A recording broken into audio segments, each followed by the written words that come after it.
one. Good afternoon, everyone, and welcome to Fridays with Keenan's Cutting Edge. My name is Jenna Labor, and I am your host as we explore the dynamic world of Don Keenan's trial philosophy, The Cutting Edge. Today, we have Benji Boscolo with us, and if you are live with us, you have the opportunity to ask him questions. So I encourage you to do so, because today is going to be a lot more dialogue between Benji and I as we discuss the rules and the case selection college course with all of you. So if you have questions, but make sure no secret sauce, then please put them in the comment section below and we will do our very best to answer them for you. Of course, make sure to hit that subscribe button and the like, thumbs up, and everything else to make sure you don't miss an episode. Benji, what do you have to share with us today about the course that you teach and are the dean of the college for? Well, co-dean. Jim Lyons is my co-dean, and without Jim, there's no rules college because he does all the work. I'm just the pretty face, or not.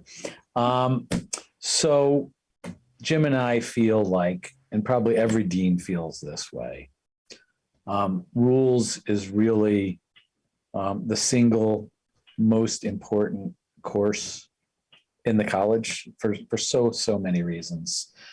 And I can share them with you as we chat. You know, Jenna, you know that I hate to just talk, and I'm much better kind of goofing around and answering questions. But I want to share a little bit about my EDGE journey and what Papa Don has done for me in the, I guess it's 12 years now that I've known him, which shocks me, but I think that's what it is. And I was truly blessed to be one of the first people who was an instructor in the college when it started way back when, as a great idea with great people and great leadership. When I met Don, I wasn't really handling PI cases. I had done it for a long part of my career, for maybe about 10 years. And I just grew to really hate handling personal injury cases because I didn't see any value to society in getting people money for their injuries, right? So maybe I was completely tort reformed, probably. But I certainly had lost my way, and I was really spending all my time handling workers' compensation cases, which, having visited your very green webpage, not just because you're in Seattle where environmental consciousness is important, but your webpage is literally like lime green, which is interesting. And I'll have a few more comments about your webpage as we go along.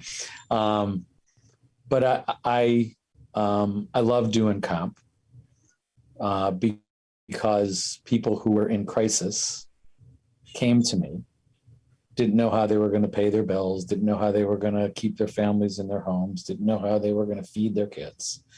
And I helped them solve that problem. And everything from, you know, the little case where somebody hurts their back and they're out of work for 6 weeks, but they're living paycheck to paycheck, and they need you to make sure that they have some peace of mind and they can sleep at night while they recuperate, to, you know, the young parent falling and dying and leaving a wife and a couple of kids. And what's the wife going to do when she was a stay-at-home mom? And so the social worker part of me, I always wanted to be a lawyer from the time I was about 14 or 15 years old. And I always wanted to be a trial lawyer. And I always wanted to fight for the little guy. And I could talk for hours about that, but I'm not going to, but it's boring. But it's just part of who I am, and part of my upbringing is to stand up for those who aren't as lucky as I am and haven't had all the opportunities. And comp is a great way to do that. I still handle comp cases. I'll never stop handling comp cases because those are folks who really, really need representation. And most lawyers think it's below them. Like, that's just the way it is. I don't know if that's the way it is in Seattle, but in the triangle of hell where I practice, people look down their nose at comp lawyers, and that's a shame, because working men and women are what keep this country going, and they need and deserve representation as much or maybe more than other people. So anyway, I always felt like I had no problem feeling like I was on the moral high ground when I would stand up in a courtroom and fight for somebody who had been hurt working and needed money to survive. I didn't feel that way about personal injury cases until I met Papa Don, right? And what he showed me and what he showed us all, and rules really is, nobody really thinks about it this way, but it's the stepping off point for us learning that we have the moral high ground. In every single case, we have the moral high ground. And it's because he switched my point of view from compensation to deterrence. And that was a game changer, right? Because I see incredible value to the world in trying to change people's behaviors. In the only way that most folks care about in our corporate-driven society is by money. Money talks, bullshit walks. It's just did I do that backwards? No, I think you're right. I think that's right. Money walks, bullshit talks, whichever it is. It's one of those. But the thing that changes most people's behavior is money. That's wrong, but I think it's the system that we have. And I think that I've been practicing law since 1986, and I had been educated that personal injury cases were just about money for injuries. And I was part of that generation that was the boiling frog, and mediation started out as a good deal and ultimately became the disaster, which I think we've now, with the help of Don, turned on its ear, and it's again a powerful weapon for us. So go to your mediation college if you're listening to this and you haven't been yet. And if you've been to the mediation college, you don't know nothing, go to graduate mediation, because you still got a lot to learn. There, I'm doing a little pitch for the college, which I'll make Tony happy. I actually used to teach mediation, and was one of my favorite courses to teach because it was so emotional, right? And there was a lot of self-awareness in that. But rules really begins folks thinking about their cases differently. And if I was going to say one thing about the substantive importance of rules, it's that, right? It changes your foundation, and it starts you thinking about deterrence, right? We want our group, the Edge world, we want you all to be deterrence lawyers and not compensation lawyers, right? And you may not even recognize the connection between that and the way we force you to talk about your cases when you come to rules, right? So Jenna, when you went to rules, who was your instructor? I had Blake. Did I have Blake? I think it was Blake who taught me rules. I had to, most of my classes were taught by Blake. Somehow he just happened to be my instructor for a lot of them. And remember when that was? That was probably 3 or 4 years ago. So when I started out, I took like openings and voir dire first, because I was maybe a week from trial when I met Papa Don. So he was trying to do like crash course in how do you do all this stuff. And there happened to be an openings and voir dire colleges back to back in Las Vegas. And so I think it was Las Vegas. Was that your foot case? No, that was the ladder case. That was my superstar case.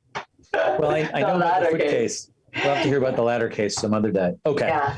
Well, so when you first took rules, mm-hmm. How did you do on describing your case the first time you were asked to describe it in the group? I started with my client, what most people normally do. What happened to my client, the event. And I remember having to really learn that is not the way we do it. And that's That also is absurd. not a deterrence lawyer. That's a compensation lawyer. Any person who starts their case, and listen, I'm years old and I've been practicing law for 37 years. So I fall back into old habits. And because of my social worker nature, right, I love my clients. Mm-hmm. I find something lovable about every person I represent. The people I practice law with think I'm insane. Yeah, I do. I think you're insane. Well, I am insane. The most difficult client in the world. There's something beautiful about them. And, you know, Jen, if you have a difficult client, it's because life hasn't been fair to them.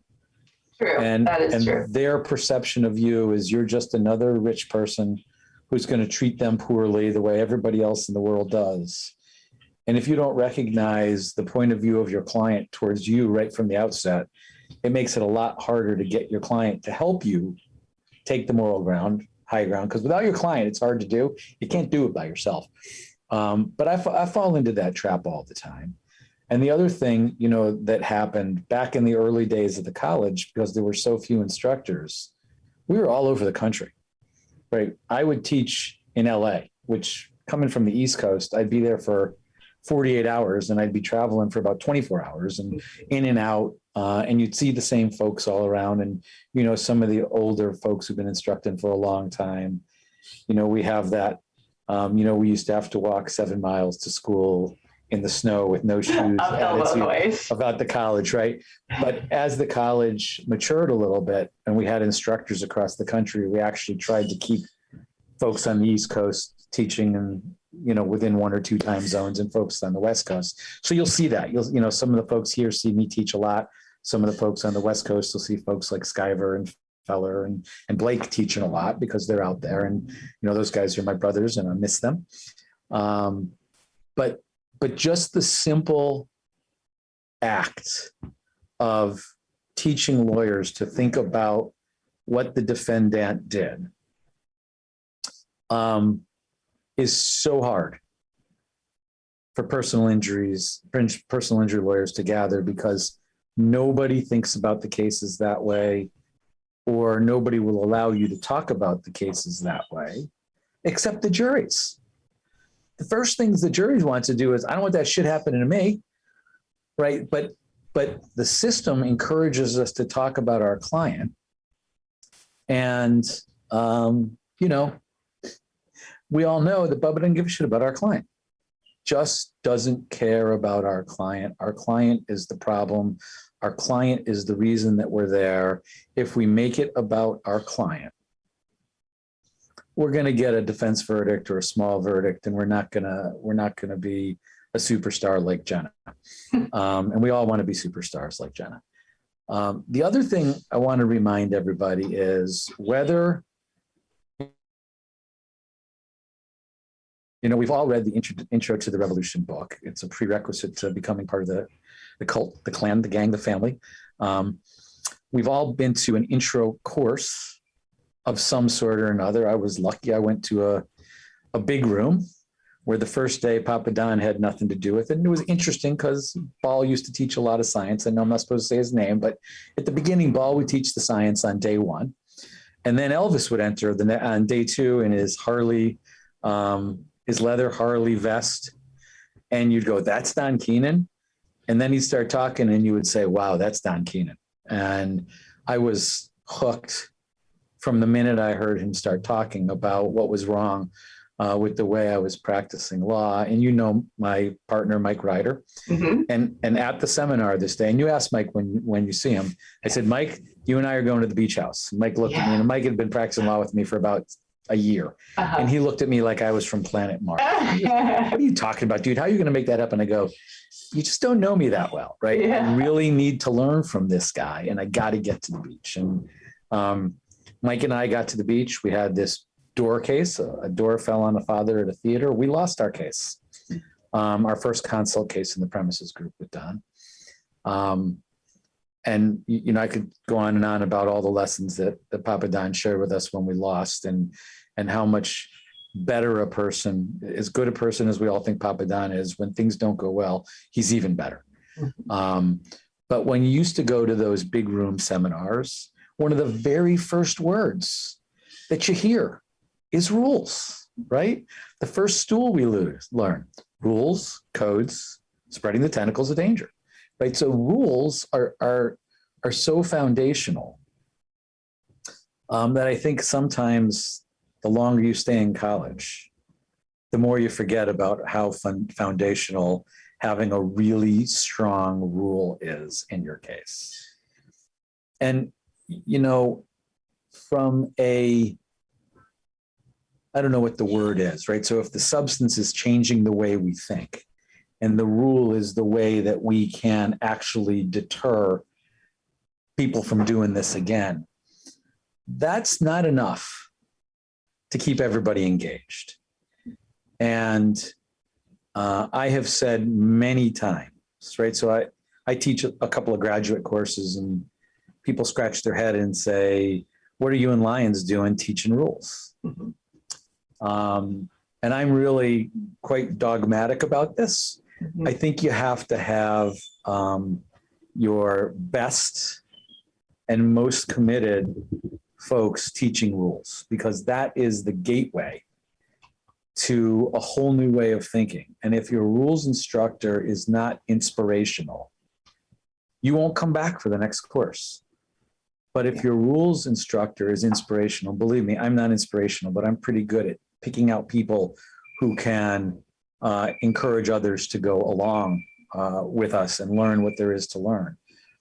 But if you're not an inspirational person, that doesn't mean you can't instruct, but you may need to wait until an upper level course, because what we want to do is once somebody comes to rules, we want them coming back. And if you don't have a good rules experience, you're probably not going to come back. And so when I say foundational, it's not just in the way we think. Who read the blog this morning? Because what we think doesn't really matter. Jenna, shame on you. I know. It's still unread in my inbox, because I always read it on Friday. But I'm going, cool, I'll be able to use the blog today. Yeah. So it's not so much what we get people to think. It's what we get people to, what am I going to say? Do. Feel. Oh, gosh. Sorry. Come on, man.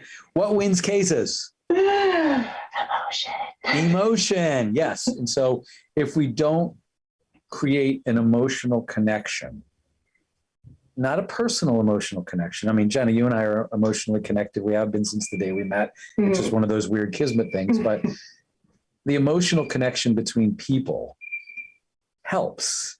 But it's got to be the emotional connection to the work we're going to do and the learning you're going to get the opportunity to do. And if any of you know any lawyers who want to be great personal injury lawyers, they really ought to at least go to rules and see if it doesn't change the way they think, and if it doesn't give them the moral high ground. So that's why I still teach rules. That's why I think rules is the most inspirational thing. And you'll be happy to know, Jenna, I always take my job seriously. I emailed back and forth with Jim. I sent him my little bullet points. I said, am I missing anything? And so I know that he shares the sentiments that you and I are sharing with whoever's, probably both people who are listening are really bored now. So what else you want to talk about? Well, it's interesting because but maybe the audience doesn't. I'm starting trial on Monday, and every time you go through motions in limine, you see kind of the same stuff come up. And all of it has to do with whether they call out reptile or not. It all has to do with educating the judge that this is about the plaintiff. This is not about the community. This is not about safety. This is not about, and so and it's interesting because the law says otherwise. But for so long, plaintiffs' lawyers sat back, didn't either read the law, look into the rules, or for whatever reason, just kind of let this go. And then also there's, of course, with tort reform and whatnot, the public perception. I mean, I was a full-on tort reformer before I went to law school. I thought there were too many lawsuits in this country. I didn't know what they were about. So as, somebody who never met a lawyer a day in my life before I went to law school and became one, there's a lot of public perception about it. It's really easy for judges to jump on that bandwagon of, this is about the plaintiff, this is about, whatnot. So it's an uphill battle, a little bit of an uphill battle for us to turn that around. And really as an entire profession, it's turning around the Titanic. And Don has done an incredible job of starting that process and kind of getting some traction going there. But I've been reminded of how defense attacks rules, attacks the fact that there are no rules for society. This is just about what plaintiff experienced. There's no rules, that kind of a thing. And what that signals is that it is important, and you need to push back on that because they are afraid of it.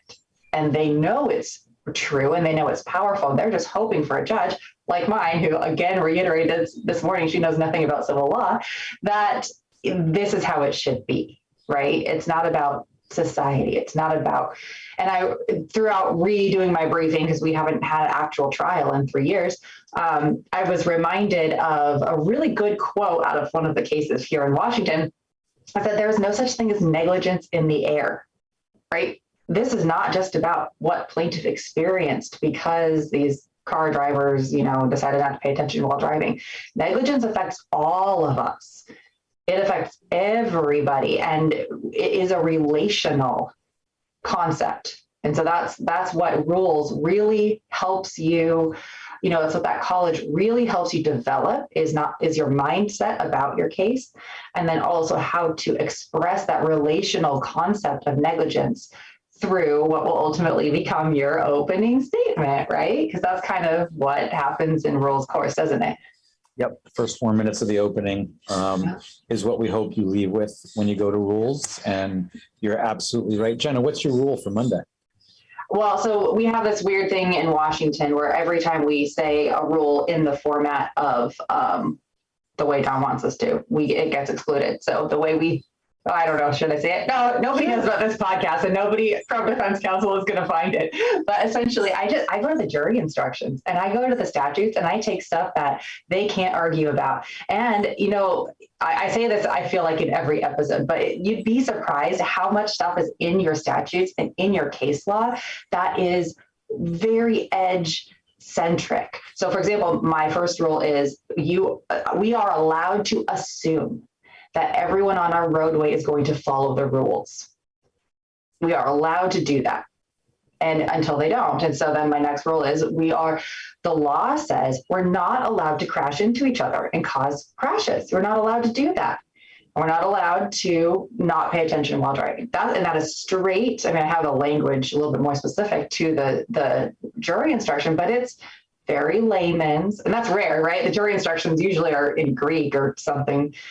We have a couple of really good ones, and it's basic, and it talks about essentially we get as a community that relational concept of negligence to rely on each other for that system that keeps us all safe. And so those are basically my rules for Monday.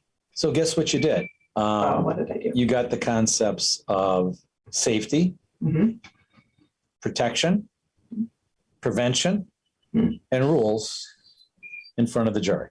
Now that's some superstar level advanced shit that you're doing there, Jenna, but it's the same principle that you learn when you come to rules the very first time. And listen, in Maryland, you're not allowed to send a message. You're not allowed to do anything that sounds like sending a message. If you talk about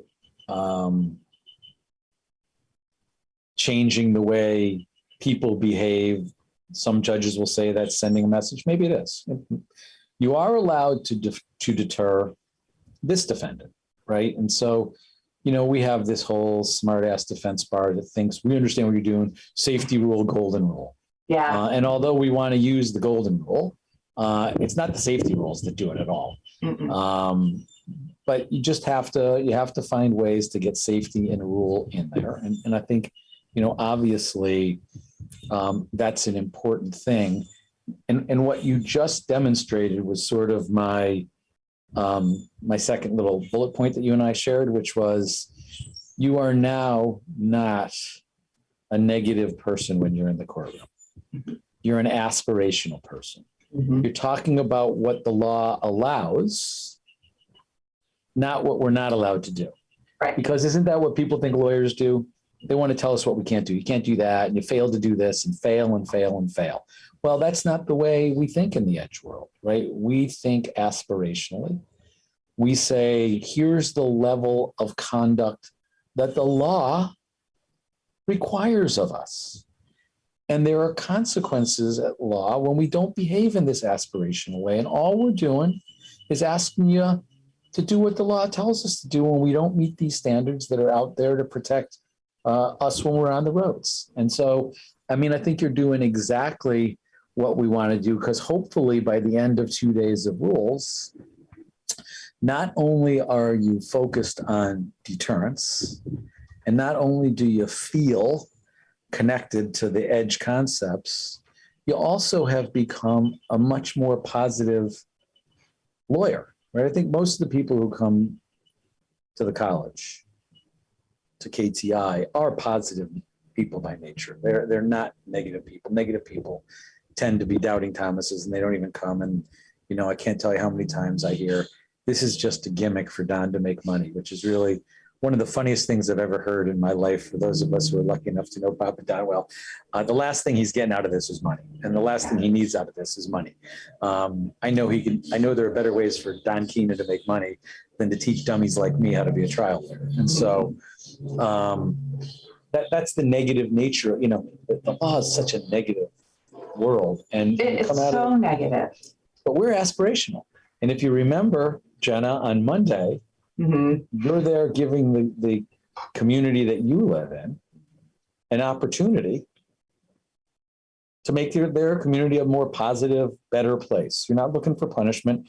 You're looking for them just telling everybody, hey, our laws are pretty good here. Let's just follow them and it'll be better for all of us. That's all. Yeah. We're not angry at anyone. Just do what you're supposed to do.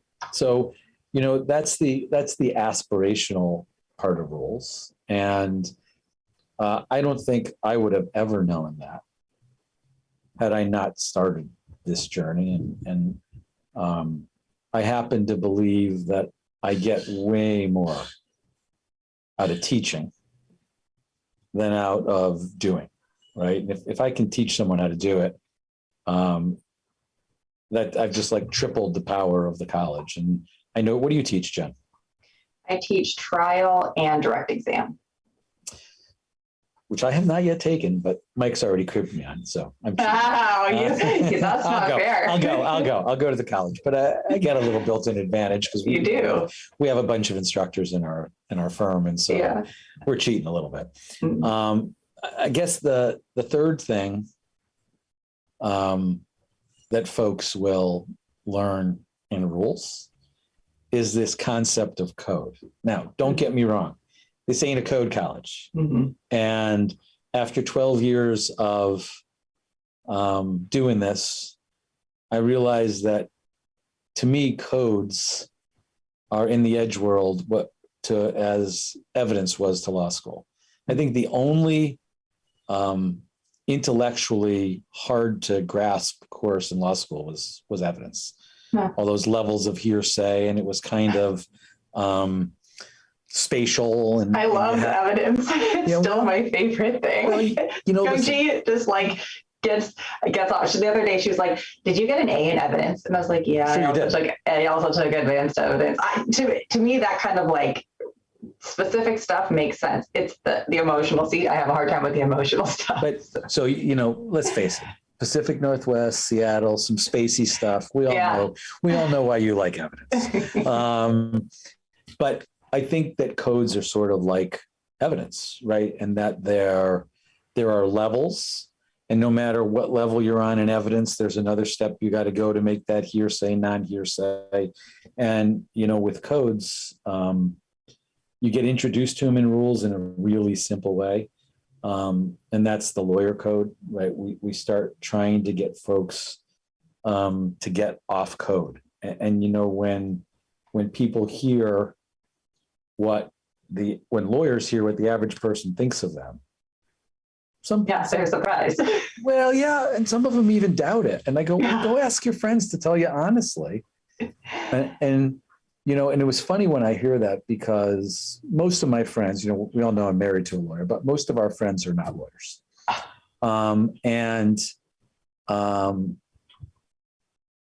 I have friends who introduce me and they go, he's a lawyer, but it's okay. He's actually smart, right? Or you actually can trust him, or he's actually funny, whatever, right? All the things that people don't think are lawyers, my friends are already kind of insulating me because they recognize I'm not that negative, know-it-all, that's stereotypical of a lawyer. And that code for lawyers is something we learn. And so in the rules college, folks get introduced in a very simple way to the concept of codes. And you did too. I know you did, because that's something we all teach. And we try to get people to recognize that the code for us is lying, greedy, arrogant, bully, right? And if the only thing people take out of the college is, if I'm going to be successful in front of regular people, I can be none of those things, right? And many places teach, the importance of being off code without explaining the why, right? So why do you have to be respectful? Why do you have to be honest? Why do you have to care more about your client than the fee? Well, that's because you want to be off code, because otherwise the folks you're trying to convince won't believe anything you say. But when you show the jury that you really do care about your client and you're just tell them what you're going to do, show them and say, see, I told you what I was going to do, and that's all I did. I mean, there's nothing special here. Do the right thing. It's a lot easier when you do it that simply. So, and then I guess the two other really simple foundational things that we hope everybody leaves with is that an edge case is a truthful case. Yes.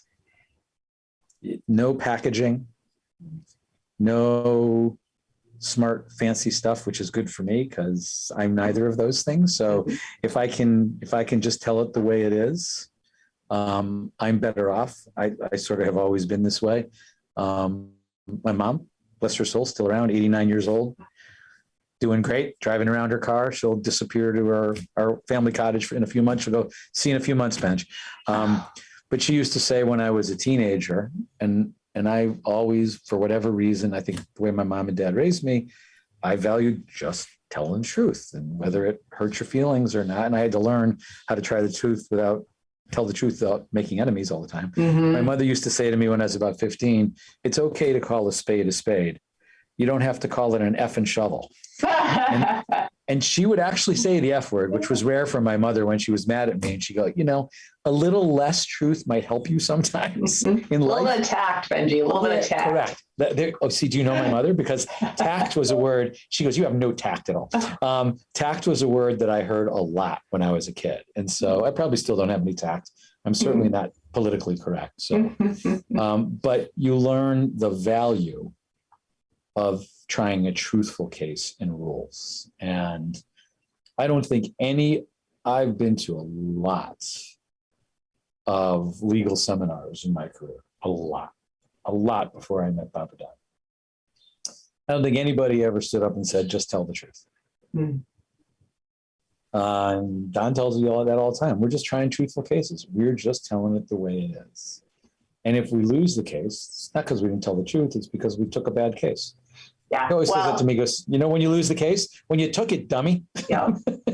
And that makes me, that brings me to asking you what I wanted to kind of talk about. I'm sure it's on the list. I don't have it in front of me, but how important is case selection? Because rules and case selection go hand in hand, and they're both technically the first course you're supposed to take, although, that didn't happen for me because of circumstance. And why is it so important that we take the correct cases and just kind of let the others go to other lawyers? Well, so Jenna, what are the case selection criteria? Oh no. All right, you want me to tell you? Yeah, can you? Ready. Sorry, everybody. That's okay. You have trial on Monday, and believe it, as you know, I have nothing in my brain. Buddy, I'm trying to, I'm doing this. I'm trying to inject a little energy in you for your trial, because you're going to crush them on Monday, and we're going to hear all about your verdict. But ready? Or you won't. Go ahead. Whatever. You know what? Okay. I'm going to get to this in a minute. Trying the case is all that matters. Yeah.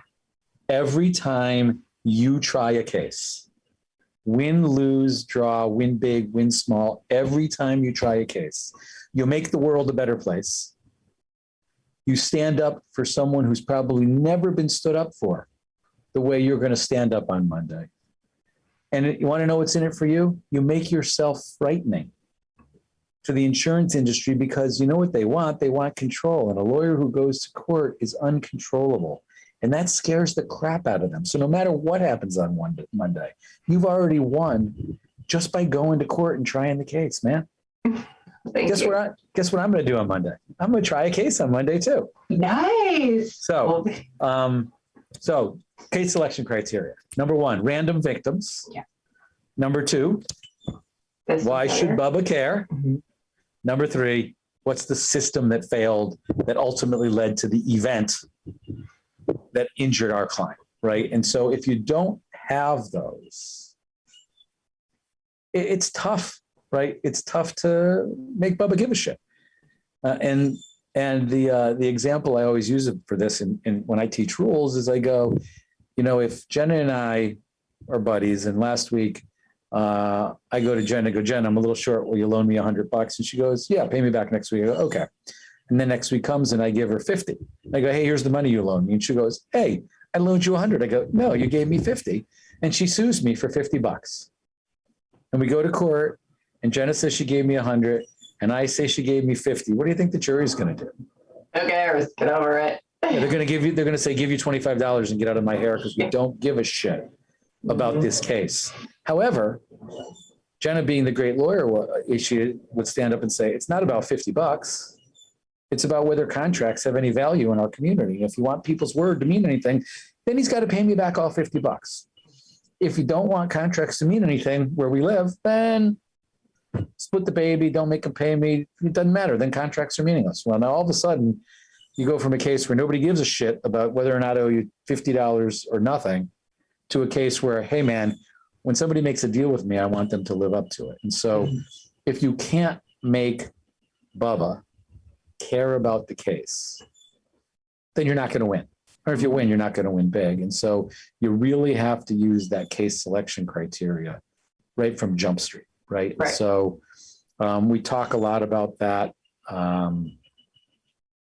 There's nothing Edge that we don't use in our firm. We have templates all over the place that our lawyers and paraprofessionals use during the intake process.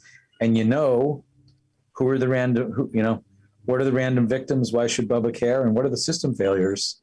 We use needles. I don't know if anybody else uses needles. We've got a that's an old one. No, I'm just kidding. Oh, it's okay. We've had it for 30 years, right? Do you have a server then? Or like you have No, well, Jesus, Jenna, we used to have a server, and I used to be our IT guy. And so when the server crashed on Saturday night, I'd have to get up out of my pajamas, drive to the office, and reboot the server so we could work on Sunday. Mm-hmm. No, our data is hosted in the cloud.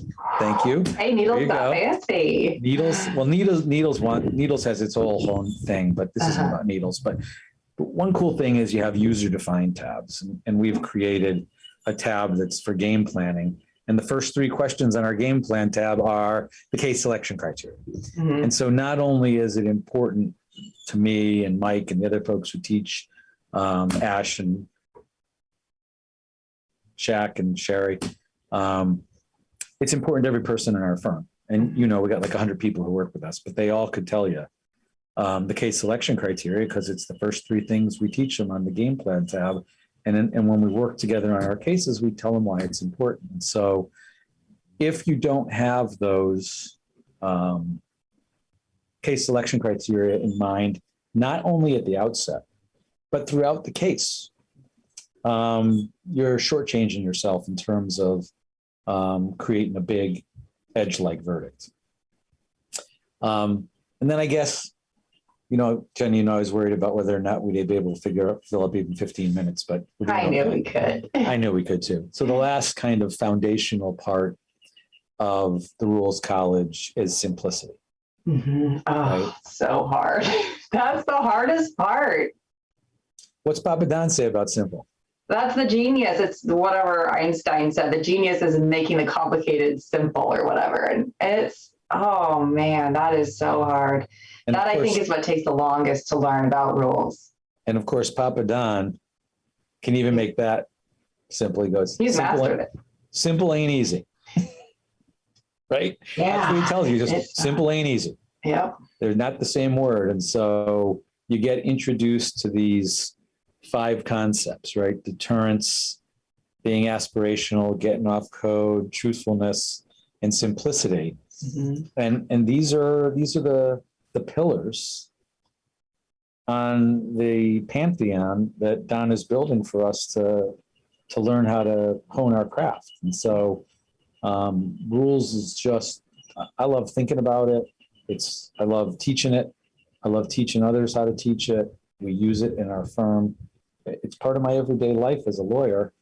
And people say it doesn't work in comp cases. And to that, I say bullshit because, Mm-hmm. you know, one of the few good things about the practice of law in Maryland is that we get jury trials in our comp cases. Really? Oh yeah, dude. And if you don't think that the safety net, so what I say in every comp case is what brings us here is a safety net that protects people while they work. Mm-hmm. And the safety net is the workers' compensation law. And it's just a bunch of rules that tell us what happens when someone gets hurt on the job to keep them physically and financially safe. Mm-hmm. I've never gotten an objection. In fact, I've had other lawyers, the defense lawyers stand up, they go, it is a safety net, but it can't be taken advantage of. Well, they've already lost the case, right? Yep. Because now they're talking about my safety net. Yeah. And so it works in every kind of case if you think about it, right? Mm-hmm. It works in employment cases. And when I started teaching rules, I used to ask Don and Hoey, I go, what's going to happen when some really smart med mal lawyer or some really smart products lawyer has a case and I don't handle those and I don't know what to do? They go, don't worry, you'll be able to handle it because you know how to teach rules. And they don't know anything about rules, and they're going to be all the things that you're not, right? They're going to be on code. They're going to be packaging their case. They're going to be complicating the shit out of their case. Mm-hmm. And you're just going to say, I don't understand. So just let the Bubba that's in all of us take over when somebody starts talking about a complicated case and act the way a jury would act and just try to simplify it. Mm-hmm. And you can break down any case. And so over the decade that I've been teaching rules, I've done, prison cases where prisoners are abused, med mal cases, and bizarro employment cases. And I've been able to help lots of different lawyers by just using these foundational elements. And I think if we keep remembering those 5 pillars that you get introduced to in rules, people might go back and take it again because maybe we forgot. Maybe we forgot some of those fundamentals. Did you play a sport, Jenna? I played lots of different things, but I was never very good. I was a cheerleader. So when you cheer led, were there basic stretches you did before every? Yeah. Why? Well, because if you didn't, you would pull a muscle, break a leg. I mean, there's so much danger that goes into cheer. If you're not, warmed up, you could die. Right. And so the foundation of successfully cheerleading is having your muscles loose so they don't pop off the bone when you do all that crazy shit you do, getting thrown up in the air and basket caught and upside down splits and hanging from the ceiling. And if you don't stretch, which is the foundation, you're not going to succeed. And rules is the same thing. If you don't have your rules lined up in your case and you don't have all these pillars lined up in your case, you're going to hurt yourself and you're probably going to lose your case. So what else you want to talk about? Well, that's true. And also if you're like me and you somehow didn't take courses, in order or whatever, it's never too late to go back and get that foundation because you get, most of the courses overlap a smidge and that they discuss kind of other elements of other courses and how they fit in with each other, but it's not a substitute for actually taking whatever course it is that's being referenced in another course. So I encourage people to go through all of them at some point as your schedule allows so that you have a really solid, deep foundation for your whole case. It's going to make, we say all the time that Edge is not a magic wand. It's not some like mind game. It's nothing that like just, it's something that you have to work at. You have to really understand why we're doing what we're doing and what we're doing and where it fits into everything. Otherwise, you're just going to kind of be grasping at straws. And I mean, even with the discussion that we had earlier, Benji, about what rules I'm going to be using, once you've gone through all the courses and even into the graduate stuff, you know why you're using rules and why they're formatted the way they are, such that because of the unique challenges I face in my cases, I know how to reword them just a little bit, not to discard what Edge teaches, but to use the purpose and the spirit of Edge to make my case successful and still be able to use those foundational principles that I learned. I don't even know. So it wasn't that long ago, because I think my latter case was in like 2017. So it wasn't like that long ago, although it feels like so much long ago. Okay, we have a question from John Christopher asks, I took rules and case selection in 2011. I've taken all of the undergrad colleges and I'm a master's graduate. Do you recommend that I take the current rules and case selection college? Oh yeah, tell us if there's revamped stuff. What's going on? Okay, so congratulations, John, for being a graduate and being willing to think about, right? How unlawyer-like is that, right? We're trained from the time we go to law school. You take the course, you get a C, and you move on, you get your credits, because you know what I believe, you know what they call the person who graduates last in their law school and passes the bar? Lawyer. It doesn't matter what your grades are after a while. But most of us just go, I'm done with that. I don't have to go back and I never have to think about it again. So congratulations on even thinking about going back to the beginning. You will get 10 times what you got out of the first time by going back the second time, because you didn't even know what you were seeing the first time. And you'll go in there with an entirely different POV, which are letters you didn't know about the first time you took rules. And POV's not a new concept, but it's a new way of expressing it since 11 years ago when you first took rules. And the other thing I'll tell you is, if you have a case, a really good case, and you want to make it better, this is like, I run a law firm, and so there's a little business advice here. Take the case and make the college a case expense. Yes. It's the cost of a couple of depositions.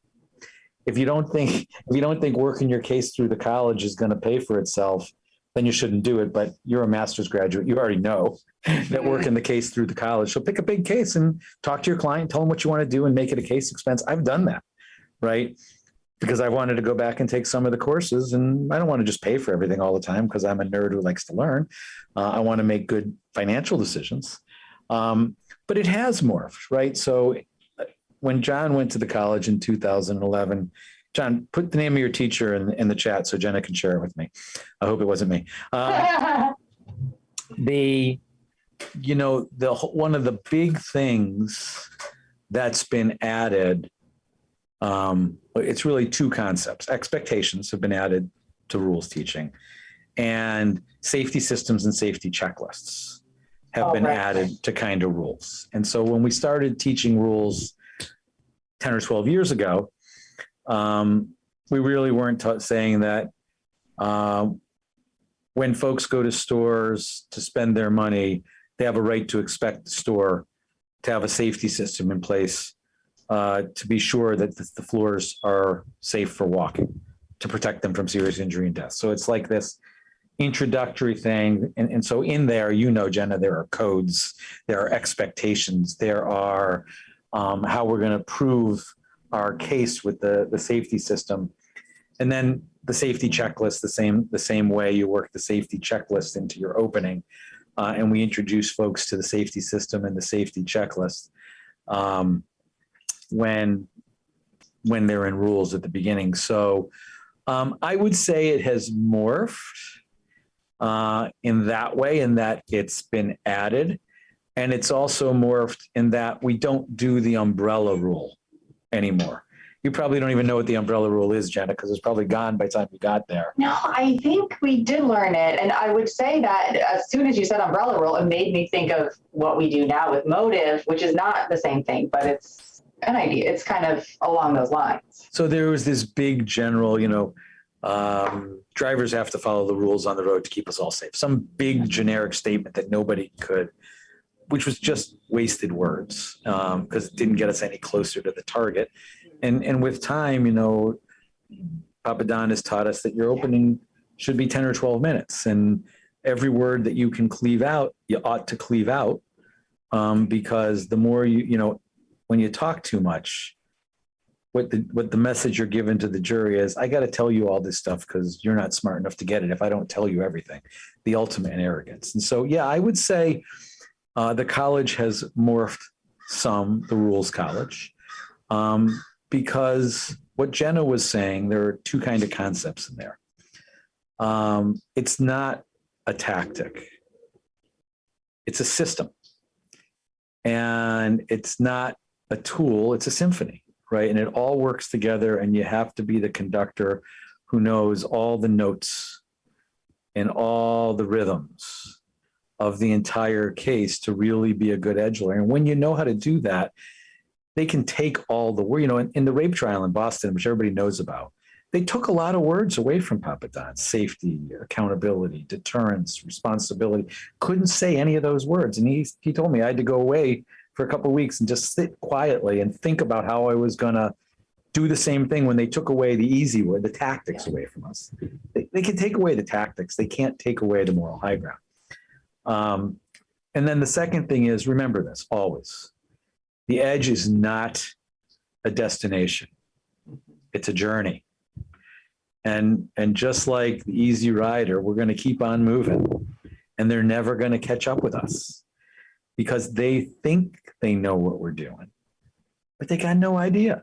Mm-hmm. And so we got to continue to thrust and parry. And so, John, I encourage you to pick a case and go back and start again.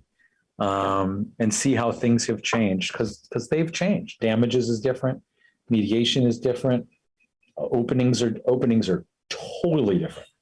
They are nothing like they were 10 years ago. And so we always keep learning. And if you're lucky enough to have a case where you get to be in one of the workshops, you become sort of the guinea pig where you try some of this stuff gets tried out. And where a lot of the secret sauce gets shared. But that's where the changes aren't just things that we change for sake of changing. As our system morphs and as the things we do in court work or don't work, we go back and we change what we teach in the college.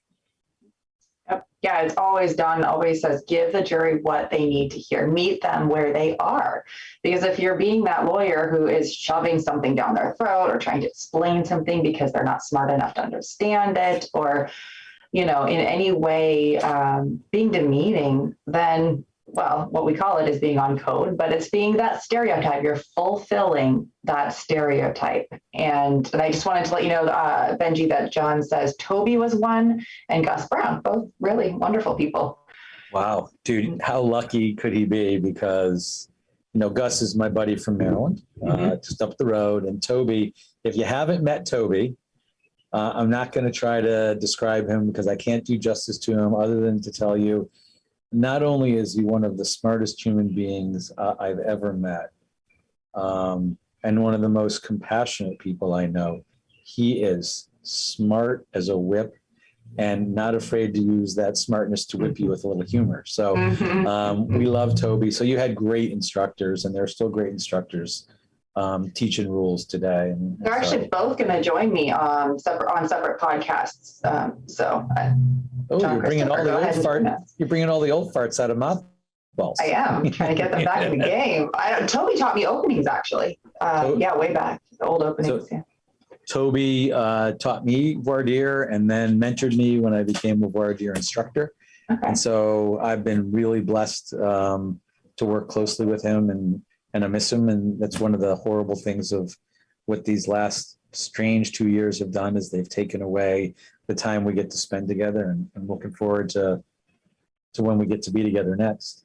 Hey, which before we're 1 hour, I got to shout out young G. How's she doing? Yeah. She's good. She's good. She's actually, I don't know what she's doing right now. We're with the trial prep, but she's going to come down and live with me for a couple of weeks while we slog through this trial, because it's going to be virtual. And so we've got my basement office here where I am, all set up with lights and whatnot. And we're really still doing virtual trials.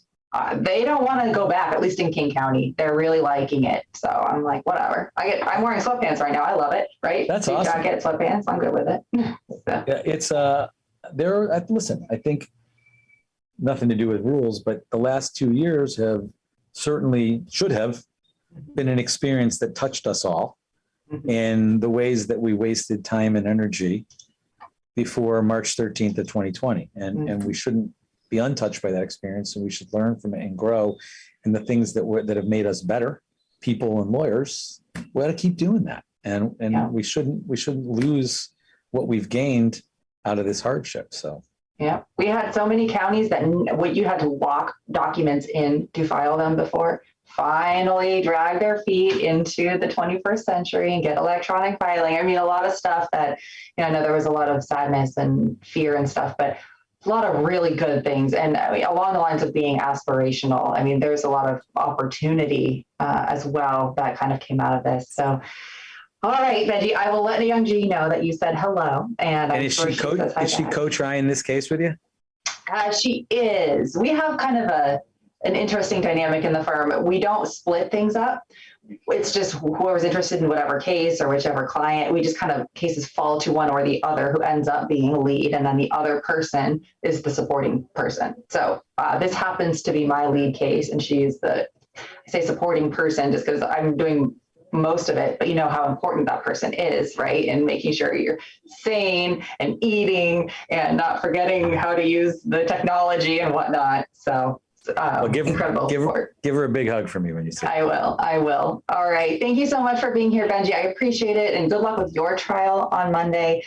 And everybody else, thank you for joining us here live this week. As always, we'll put Benji's contact information in the description below. So if you have questions about the college or anything Edge, please feel free to reach out to him. He's a wonderful resource. And also don't forget to subscribe. And if you like the episode, like it. And we will see you all next week when we have Brian and BB Sanford on to talk about their $70 million verdict. Have a great weekend, everyone. I'll see you next time.